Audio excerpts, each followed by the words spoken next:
তারপর সকালে সকালে বেরিয়ে পড়েছে মায়ের উদ্দেশ্যে। অনেক দিনের শখ আমার যে আমি বড় মায়ের কাছে যাব। তো যখন বাড়ির থেকে বেরোই, যেহেতু এখন 5টা বাজে, অর্থাৎ তোমাদের সঙ্গে কিন্তু শেয়ার করিনি বাড়ির থেকে বেরোনোর সময়। তবে আমি কিন্তু একা না, জানো তোমাদের দাদা এসছে। তো দেখো লাইনে দাঁড়িয়ে পড়েছি কিন্তু। তো বড় ননদ আছে, মেজো ননদ আছে, বড় ননদের মেয়ে, মেজো ননদের ছেলে, তোমাদের দাদা, আমার বাবা। দেখো সবাই কিন্তু একসঙ্গে, আর সবাই একসঙ্গে ঘুরতে যাওয়ার কিন্তু মজাটাই আলাদা। আমরা ওখানে কিন্তু 5:30 থেকে 5:45টার মধ্যে পৌঁছে গেছিলাম। হ্যালো গাইজ, বন্ধুরা, গুড মর্নিং। নবতাজুলাকে তোমাদের সবাইকে স্বাগত। দেখা চলে এসেছে একটা নতুন ভিডিও নিয়ে। আজ হচ্ছে রবিবার, তো কাল ছিল শনিবার। আমি কালকে অল্প একটুখানি ভিডিও তোমাদের সঙ্গে শেয়ার করেছি, বেশিক্ষণ করতে পারিনি। কালকে খুব গরমও ছিল, রোদও ছিল, আর ওখানে ফোন অ্যালাও নেই দেখে বেশি ভিডিও করতেও পারিনি। আর বাড়িতে এসেও আর ইচ্ছা ছিল না যে ক্যামেরা অন করে বা ভিডিওটা শেষ করি, এর জন্য ওইটুকুই রেখে দিয়েছি। তোমাদের আগের পাটে দেখালাম। সকাল সকাল উঠে কিন্তু সব কাজকর্ম কমপ্লিট, শুধু বাকি আছে বিছানাটা গোছানোটাও আমার ঘরে। বাদ বাকি সব কমপ্লিট। ঘর দুয়ার মোছা, জামা কাপড় কাচা, এমনকি পায়খানা বাথরুম ধুয়েও আমি স্নান করে চলে এসেছি। আর যেহেতু একটু হচ্ছে রান্নাঘরের জায়গাটা যাওয়া নেই আমার, আর তোমাদের দাদা আসছে চালের পরোটা বানাবে, ও বানাচ্ছে, তার জন্য আমি এসে চলে এসেছি। হাজিরার ঘরটা আগে গুছিয়ে নিয়ে তারপর রান্নাঘরে গিয়ে তোমাদের দেখাচ্ছি কীভাবে কী বানাচ্ছে। তো দেখতে থাকো ভিডিওটা। হ্যাঁ, এটা আগে বলি যে যেহেতু আমরা 5:30 থেকে 5:45টার মধ্যে পৌঁছে গেছিলাম, কিন্তু গিয়েও যেহেতু শনিবার ছিল, আমরা দেখি ওখানে গিয়ে কমসে কম আমরা 1,500 থেকে 2,000 লোকের পেছনে লাইন দিয়েছি। তবে হ্যাঁ, 8:45টায় মন্দিরটা খুলেছে। মন্দিরটা খোলার অল্প কিছু সময়ের মধ্যেই কিন্তু আমরা পুজো দিতে পেরেছি। লাইনটা খুব স্পিডেই যাচ্ছিল। আর আমরা যদি আর 2 থেকে 3 মিনিট পরে যেতাম, তাহলে নৈহাটির যে গঙ্গা, আমরা পুরো গঙ্গার ধারে লাইন দিতাম। আমরা গঙ্গা থেকে অল্প একটু আগে লাইন দিয়েছিলাম। তবে কিন্তু পুজো দিয়ে খুব শান্তি। সবাই বলতো যে বড় মায়ের কাছে পুজো দিয়ে খুব শান্তি, সেটা আমি এই দিন বুঝতে পারলাম।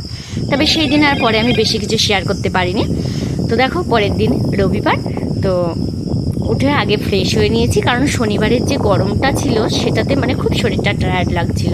শনিবার সারাদিনই তো আমরা ওখানে সারাদিন ছিলাম না, কিন্তু বাড়িতে এসেও খুব একটা শরীরটা ভালো লাগছিল না।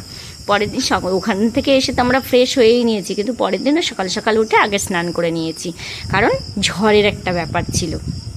যে ভাবছি কাজকর্ম আগে করে নিই, আগে ফ্রেশ হয়ে নিই, পরে দেখছি কী কী করা যায়। তো দেখো, সকালে পুরো ঘরটার মোছা হয়ে গেছে, আমি ফ্রেশ হয়ে চান করেও চলে এসেছি।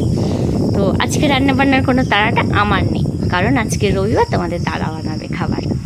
তো দেখো, চা বিস্কুট নিয়ে চলে এসেছি আগে, যে আগে চা বিস্কুটটা খেয়ে নেবো, নিয়ে তারপরে অন্য কাজগুলো দেখবো। তো দেখো, বিছানাটাও গোছানো হয়ে গেছে। এবার ভাবছি কি আগে জামা কাপড়গুলো একটু গুছিয়ে নিই, কারণ যেহেতু শনিবারটাই কিছু তো করিনি, শরীরটা একটু খারাপ খারাপ লাগছিলো ওই রোদ গরমের জন্য। ওই জন্য সব কাজ তো হয়ে গেছিলো, বিছানাটা গুছিয়ে নিলাম। এবার জামা কাপড়গুলো ভাঁজ করে নেব। তবে হ্যাঁ, তোমাদের সঙ্গে এইটা গল্প করি যে সবাই বলতো, আমি তো এবার ফার্স্ট টাইম গেলাম, কারণ যেহেতু ট্রেনের ব্যাপার, আর আমার বাবার একটু দুরন্ত বলে আমি যেহেতু সবাই যাই, কিন্তু আমি কোনো সময় রিস্ক নিই না যে আবার বাবাকে নিয়ে তোমাদের দাদা না থাকলেও আমি বড় মায়ের কাছে যাব। এই রিস্কটা আমি নিতাম না, যেহেতু আমার বাবা একটু দুষ্টু।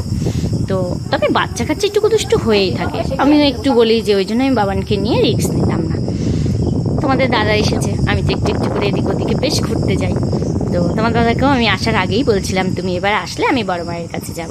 তো তোমাদের দাদাও স্বীকার হয়েছে যে সবাই যাক, ঠিক আছে চলো আমরাও যাব। তো একা একা যাবো, ছোটদিকেও বলেছিলাম, ছোটো ননদকেও বলেছিলাম, কিন্তু ও যায়নি। ওর বাড়ির একটু সমস্যা ছিল দেখে ও যায়নি। ও বললো তোমরা যাও, ঘুরে এসো। মেজদি গিয়েছিল আর বড়দি গিয়েছিল। তাই খুবই কিন্তু আনন্দ হচ্ছিল। একটু রোদ গরমের জন্য একটু কষ্ট হচ্ছিল, কিন্তু আমার তো খুব ভালো লাগছিল। আর পুজো দিয়েও বেশ একটা শান্তি হচ্ছিল, ঠাকুরটাকে দেখেও আরও শান্তি। তবে হ্যাঁ, কালী পুজোর সময় যে মাটাকে পুজো করে বাইরে, সে তো অনেকটা বড়, কিন্তু আমি জানি না কোনোদিন এত ভিড় হয়, ওখানে গিয়ে আমি কোনোদিন ওই ঠাকুরটাকে দেখতে পারবো কিনা, এটা আমি বলতে পারছি না। কারণ আমার থেকে আমার বাবার ভয়, একটু ভয় পায় ভিড় দেখলে।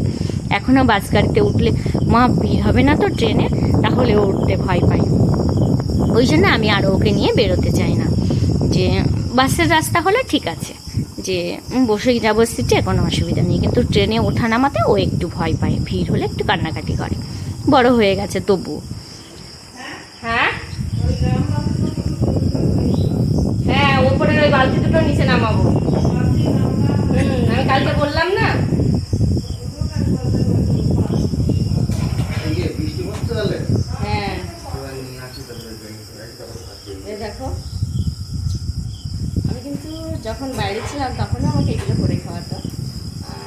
যেহেতু এক্সট্রা কাজের সঙ্গে সঙ্গে এক্সট্রা মানে বিজনেস করে, যার জন্য এক্সট্রা দিকে সময় পায়নি এখানে আসলে। ঠিক আছে, তো আজকে রবিবার ছুটির দিন, সকাল থেকে ডিউটি নিয়ে নিয়েছে।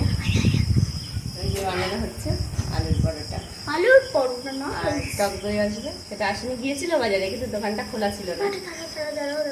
আপনারা খেতে চাইলেন আমাদের বাড়ি আসুন। ওই রকম বলতে নেই, বলতে হয় আমরা খাচ্ছি তোমরা খেলে এসো, তাই বলতে হয়। তো দেখো এই দেখো খাবারটা টক দই, মানে যে বাটিগুলোর মধ্যে পাওয়া যায় সবার জন্য একটা নিয়ে এসেছে। দুপুরে মাংস রান্না হয়েছে, ওই জন্য একটা এক্সট্রা নিয়ে এসেছে, ওইটা নিয়ে এসে ফ্রিজে রেখে দেওয়া হয়েছে। টক দই আর এই চাটনিগুলো তোমার দাদা ট্রেন থেকে নিয়ে এসেছিলো আসার সময়। কিন্তু এগুলো রুটি বা পরোটার সঙ্গে খেতে হেভি টেস্ট, ভাতের সঙ্গে অতটা টেস্ট হবে না কিন্তু খুব ভালো লাগবে খেতে। তো দেখো খাওয়া দাওয়া করে চলে এসেছি, এবার বাবাকে পড়তে বসিয়ে দিয়েছি, ও পড়ছে আর আমি এদিকে বাসন দিয়ে রান্নাঘরটা একটু পরিষ্কার করে দিই। তবে হ্যাঁ, শুধু সেই পরোটাই না, আজকে দুপুরের রান্নাটাও তোমাদের দাদা করেছে। তবে হ্যাঁ, আরেকটা বলতে পারো যে মা বাবা কিছু বলে না, যে ও রান্না করে বাইরে থেকে এসে, ও রান্না করতে ভালোবাসে। ও কাজ করে বাইরে, ঠিক আছে, ও নিজের রান্নাটাও করে খায়। ও ডিউটি থেকে এসে রান্না করে তারপরে খায়, বা ভোরবেলা উঠে রান্না করে নিয়ে ও ডিউটি যায়। বাবা মা এটা জানে। আর আমরা তো সবাই একসঙ্গে থাকি, শ্বশুর শাশুড়ি, তোমরা জানো।